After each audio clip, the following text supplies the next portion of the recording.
She's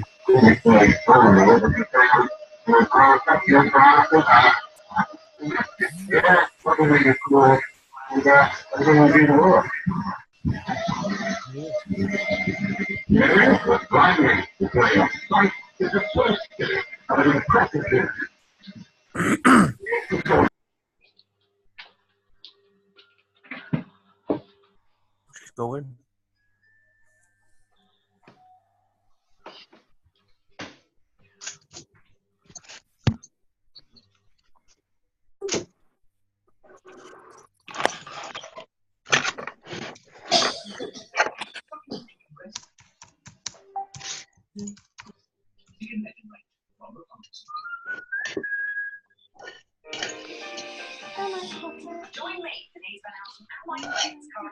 Hope you guys are all alright. Mm-hmm.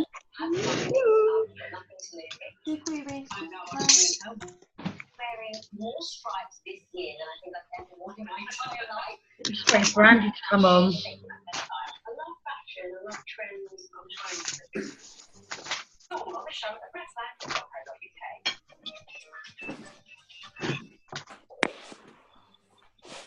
If you're looking forward to Lion, set a reminder now at itv.com/. Is that you, Paul? Now on ITV, more singers are hoping.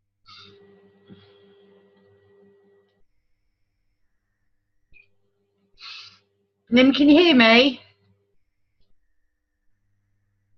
Bill, why can't I hear anything?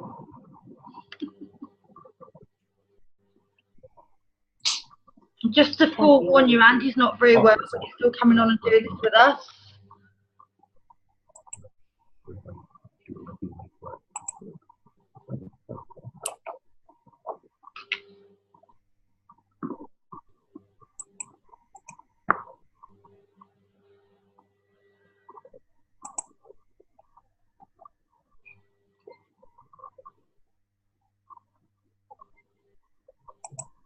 Can I ask that nobody takes pictures of this and puts this on the internet, keeps it in the groups, please?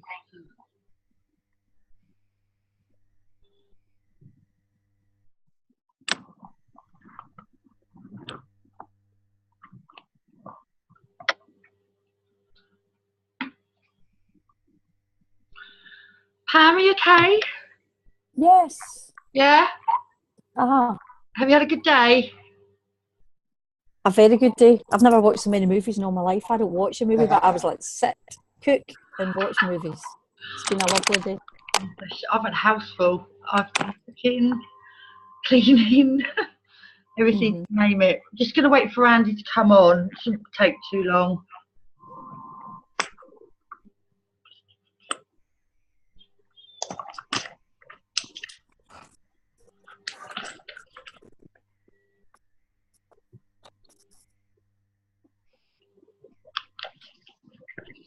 The reason why we're doing the Zoom is myself and Nim, we went up to the office on Thursday, and one of the things that we learned from being within the office, we're missing out on so much, guys. We really, really are.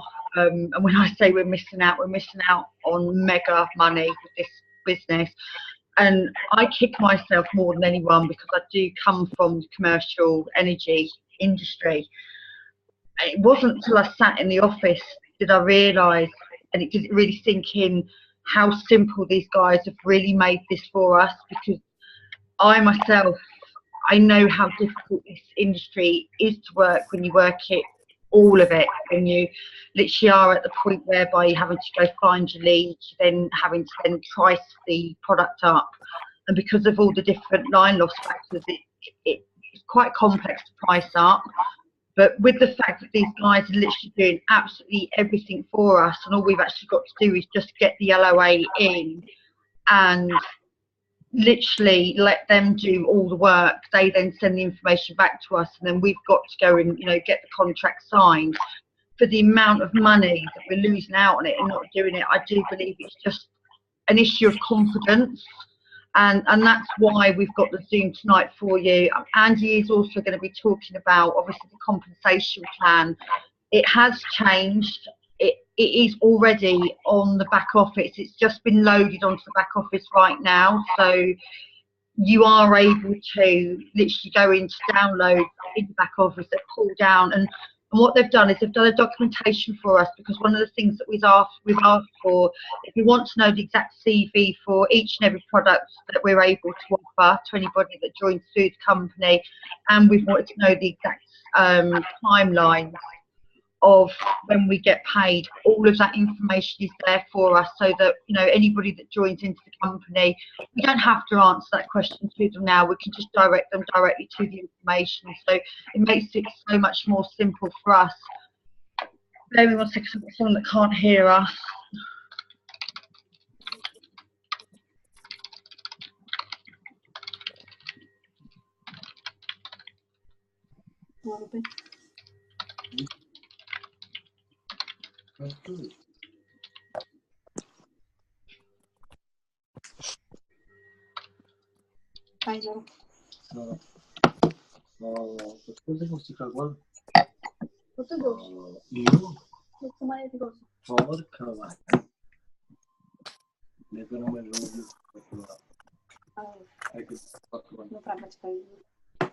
Discutendo minha link da polícia.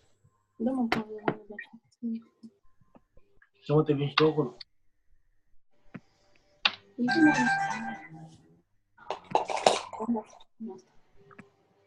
Să uite și la moca mea? Just bear with me, Andy just texted me. Ceva?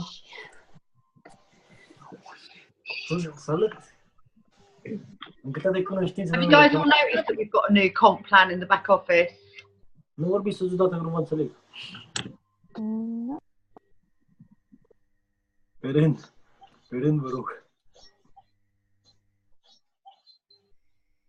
Și ce faci în meeting-ul ăsta acum, stai și te uiți ca prostul la ăștia? Deci când vine boss-ul? Eu zic o zis, mă. Ce zici? Can you guys mute yourself, please? Ce să stai jos? Ăla e mai priviți. Hai băieți, gata.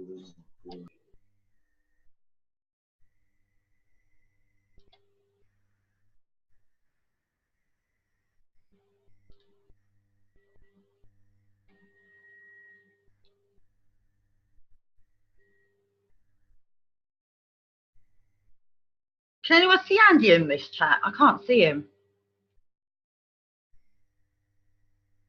Yeah, he did join, Sam. Yeah, he was definitely there a couple of minutes ago.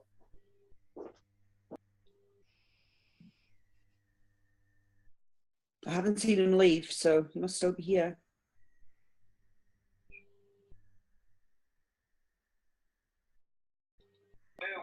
Yeah, I can still see Andy's name, but he's not coming up with his surname, Sam.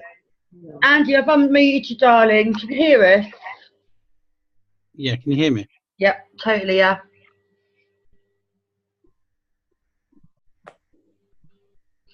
We're just saying that basically that obviously myself and Nim, we came up into the office on Thursday, and one of the things that we've identified from coming into the office is that as a team we are missing out on an awful lot of commission due to the fact that we're not doing the commercial, and the fact that how easy you guys have actually made it for us to be able to do the commercial.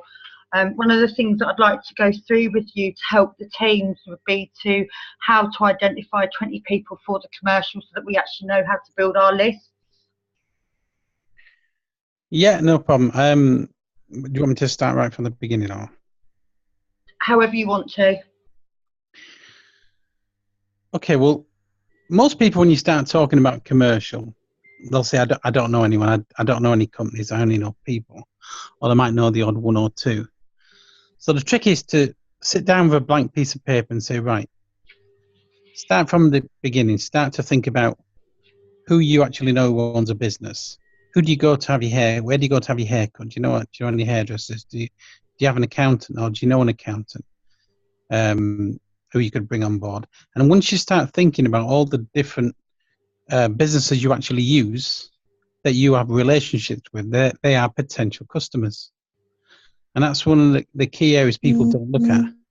They try to think of businesses, business owners who they know It's about businesses you're already using as well, because they're all potential customers.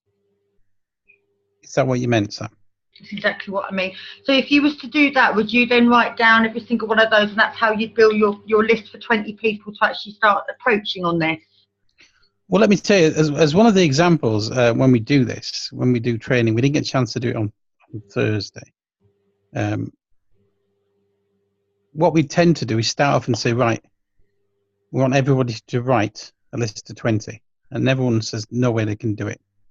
The average we normally get by the time we finish is around 50. Because you have to keep addressing it. You have to keep looking at it and looking at it from different angles and thinking. Once you start thinking about certain types of business, then think of others.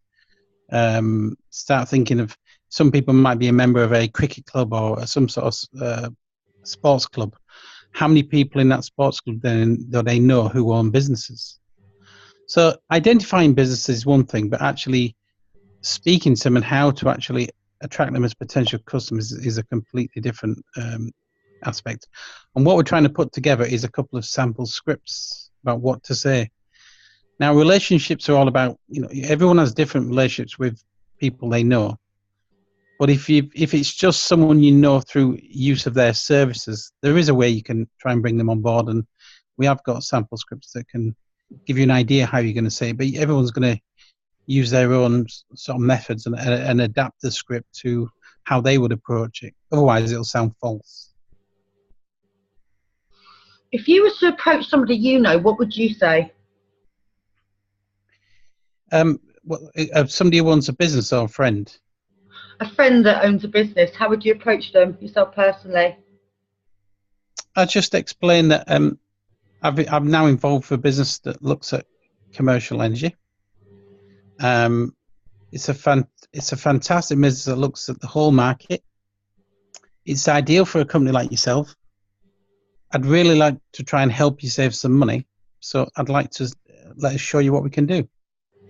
What do you have to lose? One of the things, if anyone ever says to me, what's my elevator pitch, or if I'm trying to explain the commercial energy, I'll always explain it as, we will take a look at what you're spending and if we can get you a better deal in the market. Worst case scenario, you're going to find out you're already on a fantastic deal, which is not a bad worst case scenario, is it? Best case scenario will make them significant savings. So what they got to lose? What's the average saving you guys save off someone's renewal? It's fairly comfortable to say 20%. And how many businesses do you guys go to tender with? We currently have, I think there's 32 suppliers that we use. Now, remember, a lot of these suppliers, you may come across a customer that says, I can do it myself. I understand what you do, but I could ring round and get deals myself. Probably 15 of the suppliers we use only use brokers like ourselves. They don't have a retail arm that goes out to businesses direct. They will only use brokers.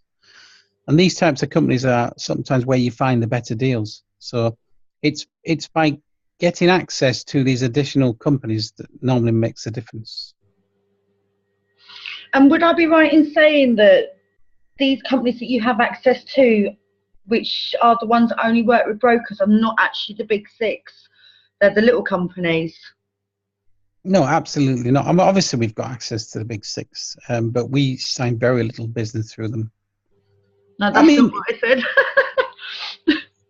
Yeah, but they're not the big six. They tend to be, if just to give you a few on gas, for instance, most people have heard of Gazprom now, although many still haven't. If you watch any football, Gazprom do quite a lot of sponsorship in football now. But for a few years, no one heard who Gazprom are. But they're owned by the Russian government. They're the biggest gas reserves in the world. So they are fantastic prices. But if you're talking about people like Regent Gas, Contract Natural Gas, Corona, Crown Energy, I can name lots and lots of companies that you will never heard of where we can get fantastic rates. There's a lot of foreign companies have come into the UK market. and deregulation. Are you still there, Sam? Yeah, I'm still here. I'm getting quite a lot of noise. Is that Yeah, I'm from? trying to find who it is.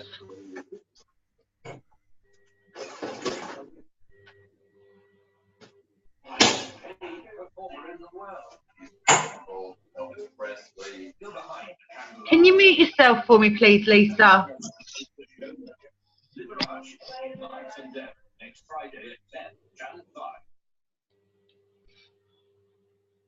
Ah, yes, sorry about that. So as I say, it's about, you know, and we're not a switching company. That's one thing that we've got to get across as well.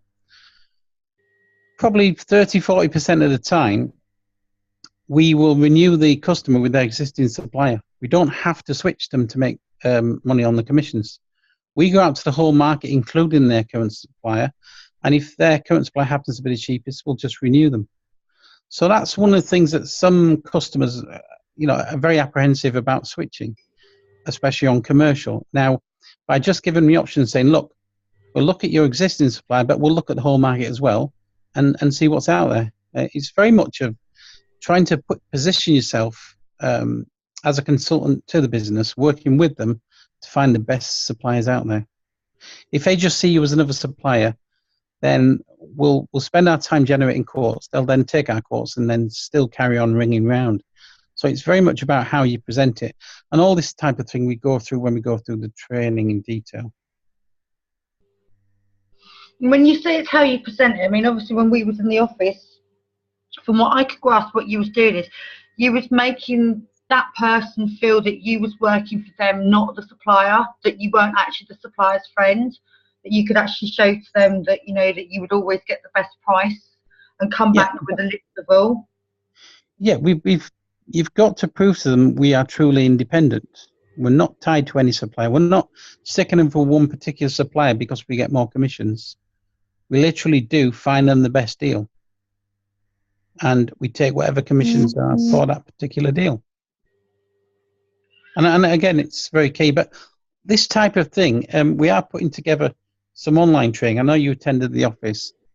The reason why we've introduced training onto the commercial side is because there's so many aspects about not just how to gather leads, but right at the end-to-end, how to prepare your customer for the renewal and take them through the renewal on the day and support them ongoing.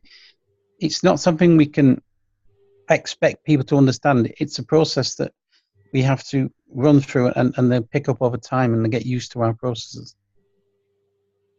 So the first thing that obviously what we need to get used to doing is actually to generate the letter of authority, and then from then on in obviously move forward with the signing of the contract, because obviously one of the things that came up whilst we were in the office, and it's something that hadn't been noted on any of the training that we'd had before, is that when we are speaking to businesses and they have more than one business premise, it's important that we actually get the letter of authority for all of the premises that they have because of the buying power.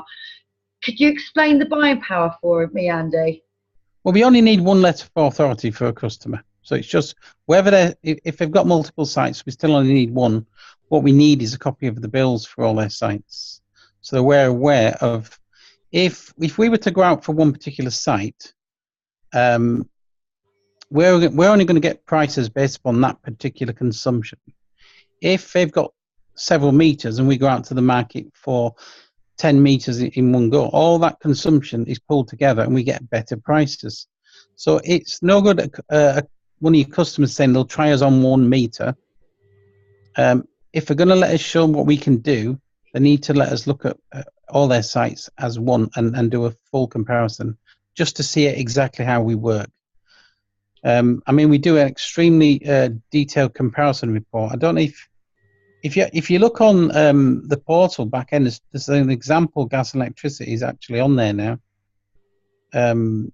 So that if you want to look at what we present to a customer, you can see a sample and actually show that sample to a potential customer as a way of, you know, introducing just how professional our service is. Could you explain about the alignment of contracts as well for me, Andy? Yeah, I mean, if there's a multi-site, we would look at the contract end dates. What you tend to find is that there's multiple contract end dates for all the different sites, because over the years, all they do is renew the sites. They don't look at them as a whole and say, how can we align all this? So what we do is we say, if we've got multiple sites with different end dates, we just align contracts. So one contract might only be for 8 months, the next might be for 6, next might be for 15. And what we're doing is we're aligning all the end dates. So next time around, we'll renew all those sites on one particular day, therefore pooling all the energy again, therefore getting better prices. So basically, the more bills that we get, well, all the bills that we get, the higher the consumption, the better price that we can get. Is that correct? It is, yeah. It is, yeah. Okay, because I mean, I must admit, a few of us, when we were looking at it before, it was a case of if a customer said, you know, that they had more than one business premise, they wanted us to just test the water with one business premise. We're actually doing ourselves more harm than what we are good, because it means that we're not able to actually show the best price that the company can offer. Well, not only that, we can identify things on the bills. One of the examples I'll give you is Oldham Athletic Football Club is one of our clients. And when we first looked at their energy, they had a new stand that they built. But one of the charges on electricity is something called an availability charge. Even though the site hadn't gone live yet, they didn't realise they were paying £18,000 a year, £1,500 a month, for an availability charge for energy they weren't even using. So that's the sort of thing. By getting all the sites, even on ones that they don't believe they're using yet, we found hidden charges, and we got that reduced and saved them a fortune. So it's not just about pooling the energy, it's also about identifying any meters they're not using, any meters, the wrong type of meter, where we need to look at the plan that they're on. So there's a lot more to it than just pricing. And that's why gathering all the information in one go makes a big difference. And that's obviously one of the beautiful things about us being able to do this with you guys, that all we need to do is obviously produce the bills, put the LOA in, you guys will do all the hard work for us, and then all we need to do is physically then go back to the client and then show the reports that you guys have shown us of all the existing companies, and then show them that we are actually giving them a full example of the industry. Yeah, yeah. I mean, on average, if you look at the sample reports, we show the top 12 prices. We get a lot more than that, obviously, but there's no point in showing hundreds of prices. So we summarize it to the top 12. And that's normally enough of a sample for the clients to be able to, for the bigger ones to be able to present to their board, or even for the smaller ones to understand that we've put the work in to find the best rates for them. One of the things that was brought up within the meeting as well, which I thought was absolutely phenomenal, and I think it was what Darren was doing, because I mean, obviously, Darren's recently signed a contract, and am I right in saying that that's worth £1,700 worth of commission?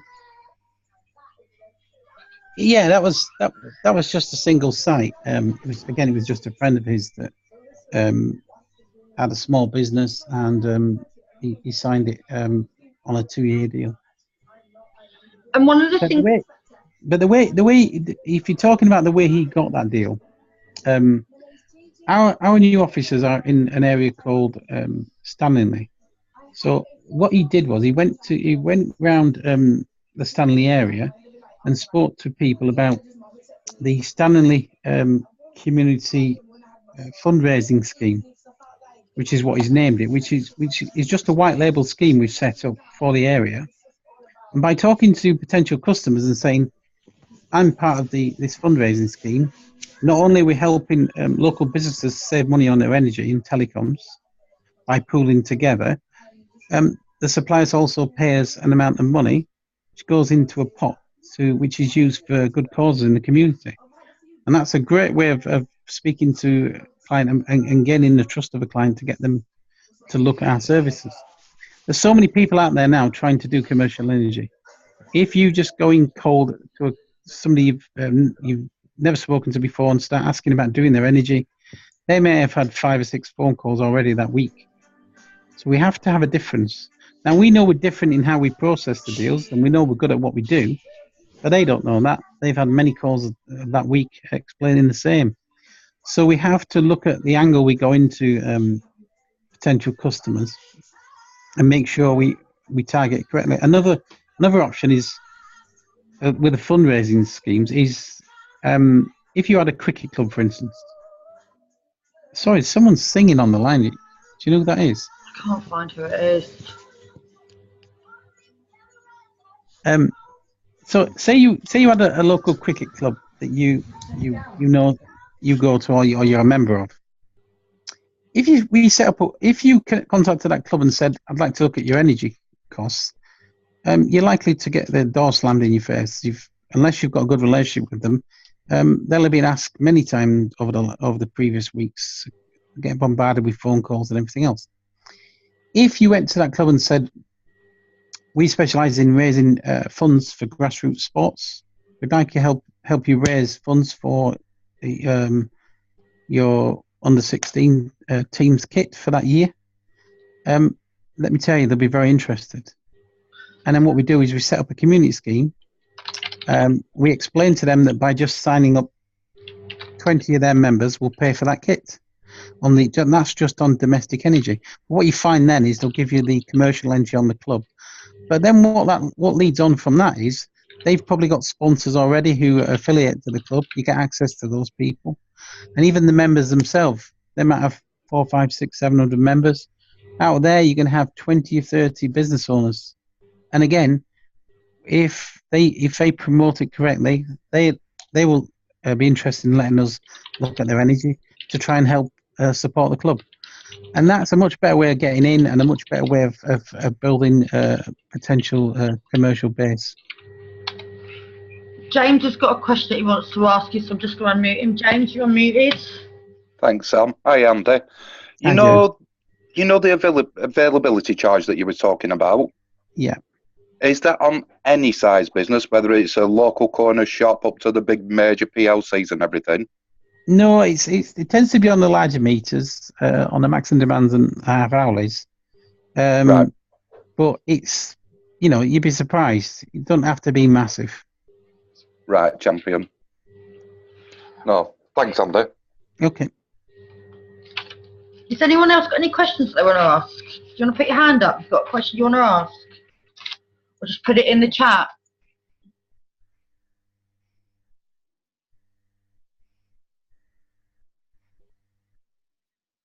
So, I was going to ask. Go, Pam. Yeah. Let's say I've got a friend, she's got a chain of salons and such like. Would I have to get all the different bills together in order for you to do it? Or would I just do the one LLA? You don't have to. Some people might just want to try you with one. But what I'm saying is if they've got 10 different salons, say, and the contracts end at the same time, to show them what sort of price we can get, it'd be better go with 10. We'll get a better price than if we went with one.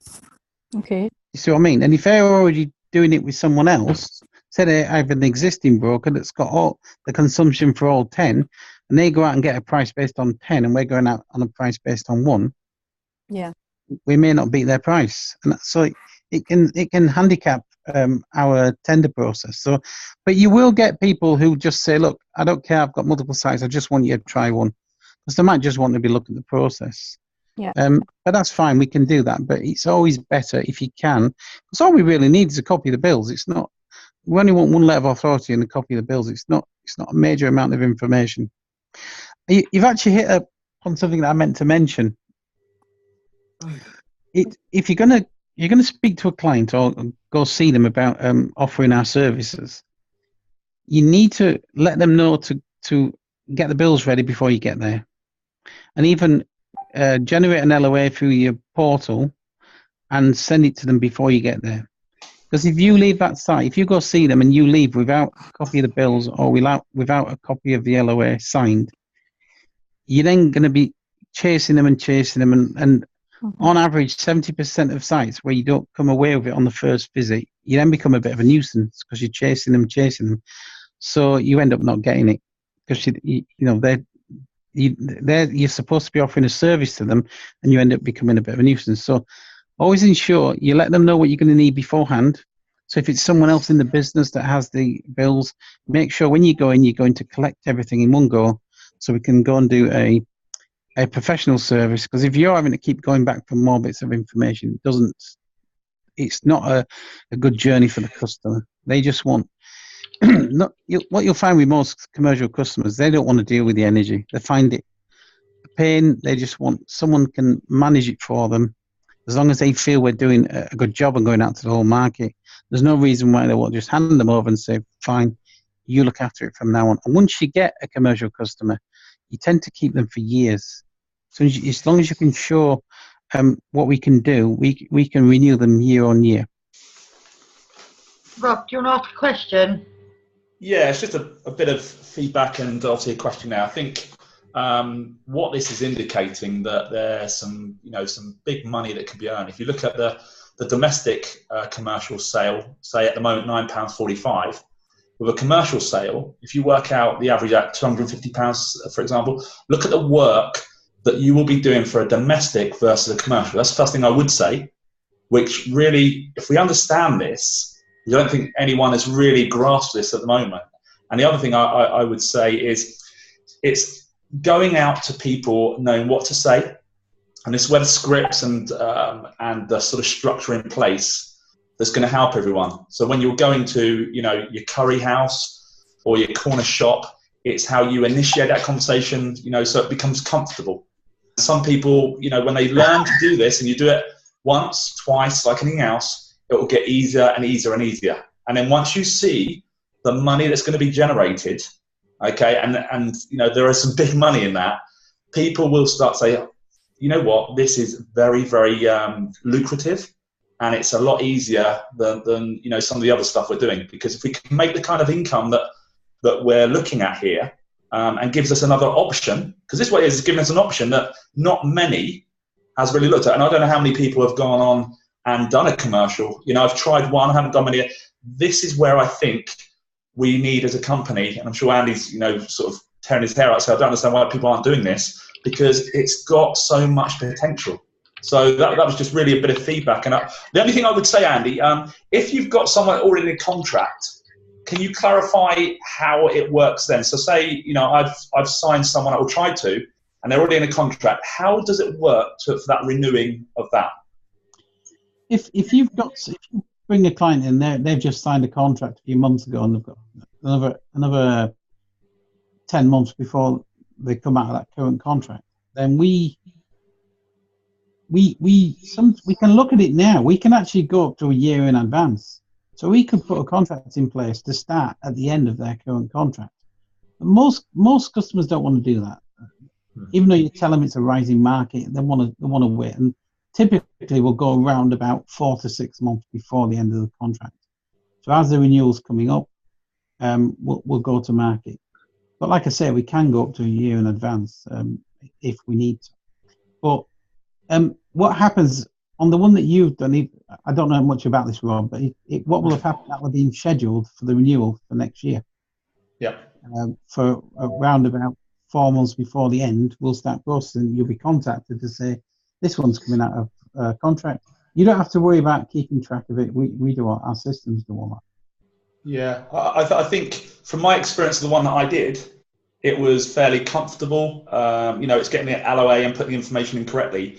But the amount of money that can be earned from this, and Sam highlighted it, £1,700, I think every single one of us would be saying, for one deal, that's quite, substantial.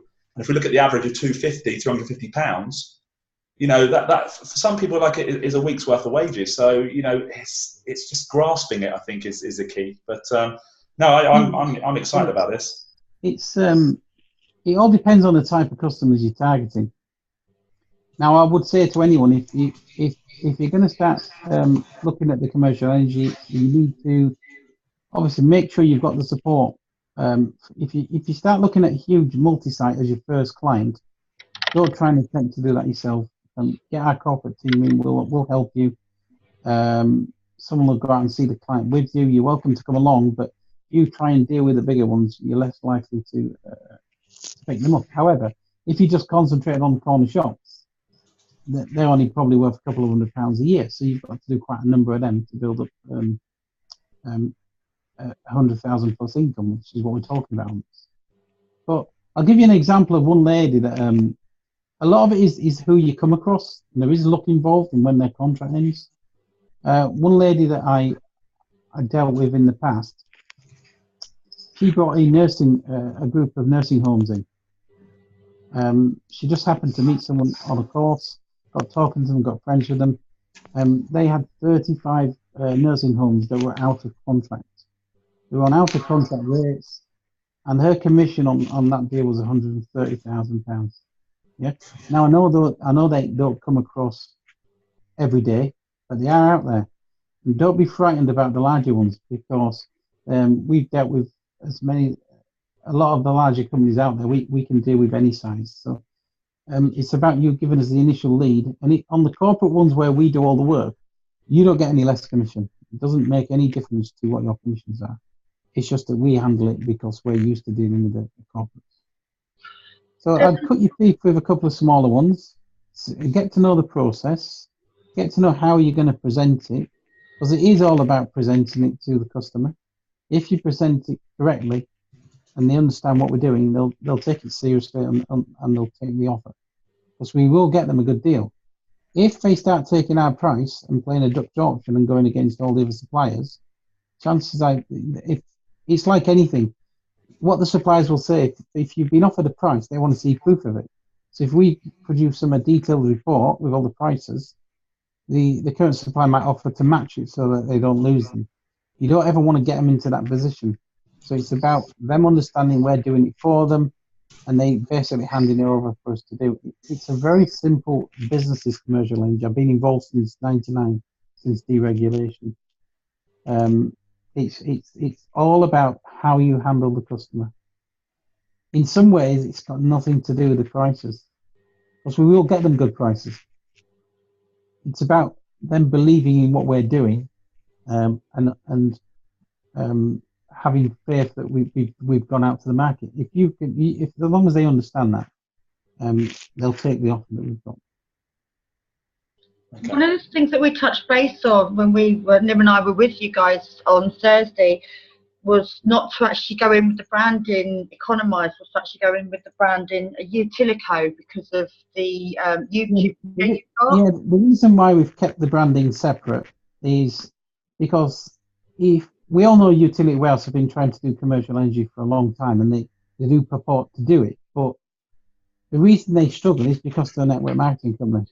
Apart from the fact that they only have one price, they're a network marketing company. So what we suggest, if you're going into a commercial entity, certainly the medium to larger ones, I'd go in as Utilico, and we've got branded leaflets and business cards for that if you want to. But on the smaller ones, there's no problem going in as Economise. But if you keep the commercial energy separate and going as Utilico, Utilico's got trading history. There's articles out there on the web about us, so if your customer wants to do any research, they'll find it out there. So again, we can provide all that for you. So I guess really it's a simple case that we just need to get talking to people then, don't we? Yeah, and there's lots of methods. One of the methods we touched upon when you were up on Thursday was what I call gold prospecting. If you were, for instance, if you were going to see someone on an estate, on the trading estate, you might go and see a particular customer. I always get there half an hour before and go and see the businesses around and say, "Hi, I just nip in. Hi, I'm going to see John and Jane next door. We're looking at their energy at the moment. But I don't want you to miss out, so I'll leave you a card and I'll give you a call tomorrow and see if there's anything we can do for you." So the fact that you're going in and then going out again, you're not pushing and putting them on the spot. You tell them a little bit about what you're doing. You've associated with someone they know, either the business next door, or the business over the road. So you've got a very different approach then. And then when you do call the following day, they remember you, and there's more chance you're going to get through to the right person and have an opportunity there. And then once you've got 2 or 3 people in a particular area, that's when you can be saying, "I look after a lot of business in this area. We'd like to see what we can do for you as well." So it just goes on from there. The more business you get in a particular area, you can use that to your advantage to try and push for new business. One lady that I used to work for me, she started off by picking a particular hotel. It was a hotel that was all franchisees, but she went to a local one. She knew the lady, and she managed to sign up and sign up for Energy. Got them a fantastic deal. She then went to other hotels from the same franchise around there and said, "Oh, we've just done the Energy for this particular hotel," and they all know each other in the area. So she got to use those as well. Now, excuse me, my phone was ringing. A year later, when I bumped into this girl again and went through what she'd done, she'd actually picked up over, I think it was 50 hotels from that chain now. And she was actually going out there now saying, "I'm one of the national energy brokers for this chain." So it was much easier to get more and more of the hotels by saying, "Look, I look after over 50 of the hotels already. Let's see what we can do for you." And that's these are the sort of ideas you can push forward. Some people are happy to, are confident to do that. Some people are not. You don't have to go for the bigger ones. You can just build up a nice, steady base of local companies that you know using the community scheme aspect. It's all about what you're comfortable with and how big you want to build the commercial energy side. So, for instance, if somebody wanted to earn realistically 40,000 a year from this, if you say the 40,000 mark, how many LOAs would you suggest they need to start putting in on a weekly basis to build for this? It all depends on the size of the company. You know, you can sign contracts worth £100 to a small corner shop with hardly any usage, right up to £30,000 a year per site for a large manufacturing firm. All depends on the size. But if you take an average of say £300, which you're going to get on average, the member gets 50% of the commission. We've got an extended retail bonus of 40% now, so that the member who actually processes the deal gets 50% of all the commission generated. So if you're averaging of 150, even say £200 per deal, which is just a multiple of £200, you know, per however many customers you can pull together. So remember, that's just on gas. If you look at electric and telecoms as well, you're probably looking to, if you build up a nice base of 100 customers, which might take you a year, might be a lot quicker than that. You should be generating 40,000 a year income from those. Okay, so basically, and again, 2 customers a week then. That's just on the energy, but when you're talking to companies as well, you'll often find that they'll ask you about their energy at home, saying they've got a big bill at home. Is there anything you can do? That's when you can give them your link for the domestic energy switch. If you've got really large customers with 50, 100 employees, you can offer it as an employee benefit. We say, look, I can give you a link so your employees can benefit from the savings on the domestic energy as well. So, we might pick up 5 or 10 domestic switches from them. It's about, getting the initial link in to do either gas, electricity or telecoms. And after that, then trying to add on the additional products. What's the situation with the telecoms? Is it similar? Is there an LOA? I haven't done telecoms there. What's the process with that? No, there's no LOA. Just need a copy of the bills, and we provide a quotation.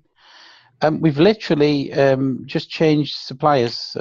We were working through one particular company. We've now set it up so that Economize is now billing. So when you sell telecoms via ourselves, the customer will get the bill in the name of Economize. The difference is that's massively increased the amount of commission we're getting, because we've cut out the middleman, if you like. So we're buying the minutes and we're billing the customer now. It's all done through a collection agency who does the billing and the collection for us, but it's all in our name. But what comes with that is a risk as well, if I don't pay the bills. But because most of the cost now are on line rental and broadband, and they pay those in advance, that really minimises the risk from our point of view. Okay. Would you say it's easier for people to go in with the telecoms or to go in with the gas electric? I would go in as cost reduction consultants, and you look at you can generally get a feel from the customer what area, it's all about timelines. They might have just had a huge telecoms bill, so they'll want to lead with telecoms, or they might have just got a huge gas bill. So it's sometimes difficult to go in under one particular product because you may just pick the wrong one. They may have just renewed their gas, so when you go and speak to them and start talking about looking at the gas and electricity, they might say, "Oh, well, I've just done it. Maybe come back next year." So you've got to go in and offer it as a cost reduction service, and look at all aspects of their spend. And you mentioned you just do a brief overview of gas, electricity, and telecoms, and then see what they buy, see what really interests them really. You mentioned earlier that you've changed the comp plan. Do you want to touch base on that while we're on here? But if everyone downloads the new document, what we've done is we've extended retail commissions into some of the products. Some of the products were on some of the online products. There wasn't a retail commission, but what we felt like the actual person selling the product, even though because especially on domestic energy, it's not a case of just sending them a link. A lot of people are actually talking them through it and helping them. So what we've increased that now. So when you sell a domestic energy dual fuel switch, you now get £15.80. So there's been a big increase on what you get. Again, all these figures are in the new comp plan. Did you want to talk about branding as well? Well, in the next few days, we're going to issue a new document on branding because at the moment, there's too many people using our logo all over the internet without permission. If everyone reads the branding document, if you're going to use our logo or our name on anything, you must get our permission beforehand. And we've just had quite a serious issue that I've had to spend hours this weekend sorting out because of somebody having our logo on a business card with another company's on the back, and we got lumped in with this other company, and we're just not going to tolerate that at all. So we're going to become a lot stricter on the branding. There are a few people I know have done emails using the word economize in their email, and again, this can give the perception to a potential customer that is an official email, and then we've got no control of what's being sent out. So a new branding document is going to be coming out for the next couple of days that will identify some of the areas where we're not happy with, and again, it's all the reason why we put this in place is to protect everyone, to protect our brand, so that the bad apples out there that are misusing the brand are not going to give us a bad name. So when we go in, we're going to engage with customers because they'll have heard of us and they've heard of what a great service we do.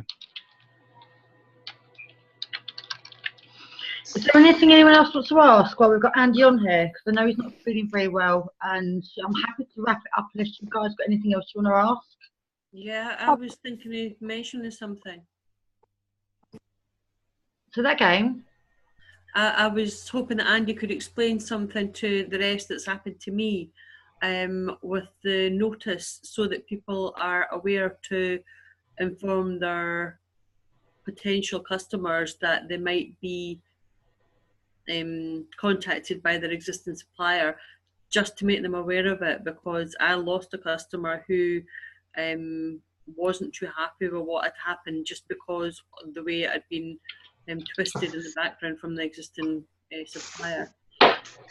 Yeah, you're talking about a termination notice, right? What on some customers, there's what's called a termination notice, which sounds really drastic, but what that means is when they're coming to an end of a contract, the new supplier, the existing supplier will say to them, unless you let us know, we'll roll you over onto another contract. Now, they used to do it all the time. It was called a rollover trap, but they're not allowed to do it now on what's called micro companies, which are companies with less than 20 employees and less than 2 million turnover, which is probably going to be for the majority of the customers you deal with. So we haven't got that issue now. However, depending on the type of contract they've got, we may still need to issue a termination notice. And what we've changed our process now, this works. So we're actually going to get the customer to sign it off. As part of the existing letter of authority, we were allowed to do that anyway. We're actually removing that, and we're gonna get the customer to sign a new document to agree to it. Just because they may not have, we're reliant on everything being explained to them, and they may not fully understand what they're doing. But I'll go through that with you separately, because we have changed the process on that. So I don't want to confuse people with the new, because the new process, that can't happen. Anyone else?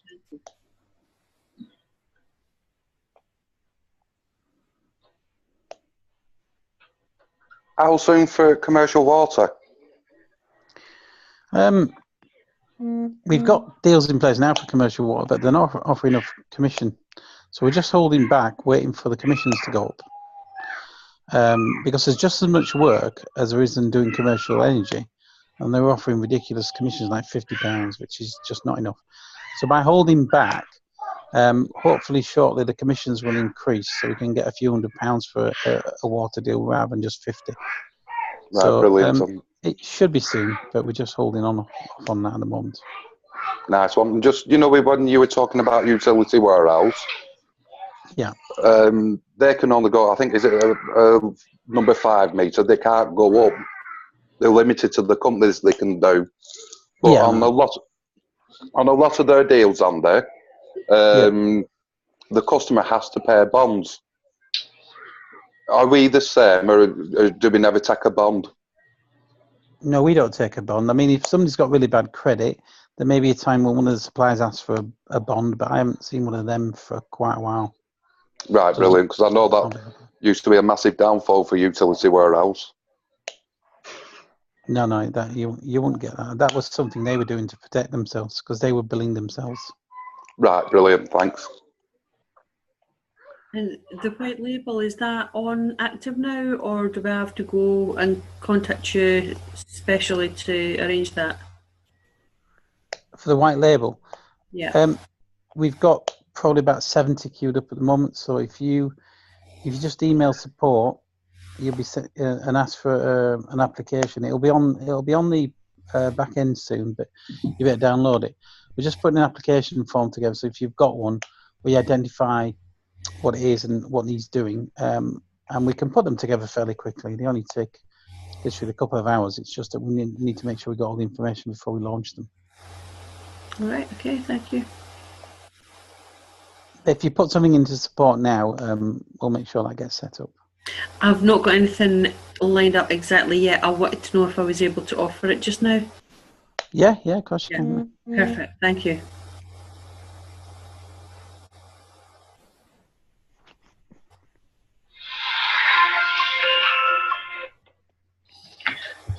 Does anybody else want to ask anything at all?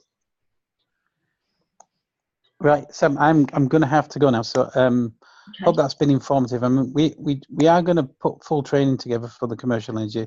This was just a little overview, really, to sort of whet people's appetite of how lucrative it can be. Okay, right. Well, we'll say bye. Cool. This has been recorded for you. So what I'm going to do is I'll drop this, and then I'll get this in the group so that anyone that hasn't been able to see this can see this, and we'll just take. I think Pam wants to say something. Pam, do you want to say something? No. Okay. Obviously, it's been Sorry, I was just going to ask about the badges. Is it, if we have badges to go out to companies and such like, is it going to have Economise or the utility co on it, or how's that going to work? Yeah, we do have badges. Quite a number of people have already got the badges, and it's like a credit card badge with our logo on it, and it has got the Utilico logo on it. So. Right, okay, thank you. Can I just ask about the you're saying about the logos and stuff like that? In the back office, there's downloads for us with the logos in. So I assumed that obviously bits of that could be used. Is that not the case? Yeah, they are, but you've still got to. They're there so that you can put something together. But before you issue anything out, you're still supposed to send it through to support and say, "This is what I'm putting out." I was never made the okay on it. Andy, regarding the badges. Yep. Obviously, I come to head office to do my energy thing, but my badge actually has economise on it.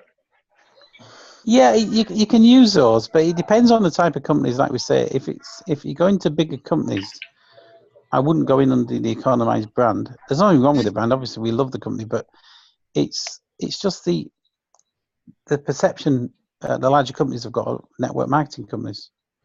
Yeah, that's why Utility Warehouse never got anywhere. Apart from the prices, they were struggling to be recognised, if you like. So, sorry, go on. If you've already got one, I'm sure we can organise another one because we've already got your details. If you could please, Andy. But some people want to use them for different options. So we're looking at a dual branded one. But when you're talking to them, you'll have a Utilico badge, but it'll have Economise on it as well. But you'll be speaking to them as Utilico and some of the for the commercial energy. And little things that you'll leave with them will be branded as Utilico. Right, brilliant. Okay. All right, guys. Well, I'll speak to you all later. And thanks for that, Sam.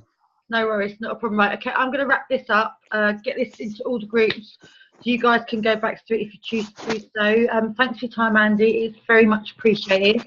And I hope that this has helped every single one of you so that now we can actually start talking to people, building our confidence with the people that we know, get the LOAs in, and actually really, really start moving forward with this business. Because me personally, I don't know if any of you feel the same way after this Zoom tonight, but I do think we're a little bit crazy just doing the domestic. I think we're a little bit crazy just getting these pounds or these pennies whereby we could be getting £100, £200. Just, it's called working smarter, not harder. And are we doing that? I think maybe it's time that we really did, because we do actually have the best compensation plan in this industry. We're just not utilising it. So I hope that this helps absolutely everyone that's come on here. I want to thank you all as well for your time. I think Nim wants to say something, or are you saying bye to me? Right, what I wanted to say was that to create the LOA is very, very simple. The only thing that's really important is that when you go into your back office and you go into My Customers, the details that you put in from the business has to be absolutely accurate. So there is a lot. It's a very short. Excuse me. You need the customer's name, but you need the business trading name. Now they have to be accurate. You can then create an LOA. And when you go back to get that LOA signed, when they sign at the bottom, when they sign it, it has to be the business owner whose business is on top where it's written, and underneath when he writes it, he must write his full name. If you don't have on the LOA, you will get that thrown back at you and you'll have to redo it. And that's where the nuisance aspect goes in. And it's really imperative that you get the most latest bill with that LOA. That's really important. If you do this and do it right the first time around, you're making a huge professional approach to this, which will then also help you with referrals. Because if he's happy with you, he will talk to his business friends, who will then get quotes off you as well. So really important. And just shout one of us if you want to just talk through your first LOA. We're all here to help you. Liam, you've just given yourself a job, okay? Because you know what you're doing with this. Do a YouTube on it, get it uploaded. Let's share that valuable information with absolutely everyone so they can see you doing it bit by bit. You can point out exactly where it's got to be signed, the fact that you can't sign outside the box. Keep it simple. The more information that we give everybody and we share it amongst the teams, the share price will go up, because there's going to be a lot more money coming into the business, and we can actually then openly shout about Economise and say, yes, we do have the best comp plan because we're earning the most amount of money, because this is where it is. So I'm going to love you and leave you guys. I'm going to get this wrapped Sam? up. Someone else has to say something. Sorry, Sam. Just before you go, you did energy training one night. Could you share that energy training to refresh everybody in the groups, please? Yeah. Yeah, brilliant. Cheers, Sam. I've worked the energy industry, guys. I am happy to help you all. There's some very, very strong people in here, and us that know what we're doing. I know Nim does. I know Spencer does. There's a few of us in here that are, already putting the commercials through, and we will help you, because it's not fair that we don't help you when you're sitting on an absolute gold mine. My dog's now starting to bark, so I am going to wrap this up, okay? So thanks, guys. Thanks for your time. Thank you very Thank you. Thanks a lot, Sam. No worries. Bye, guys. See you later. Bye.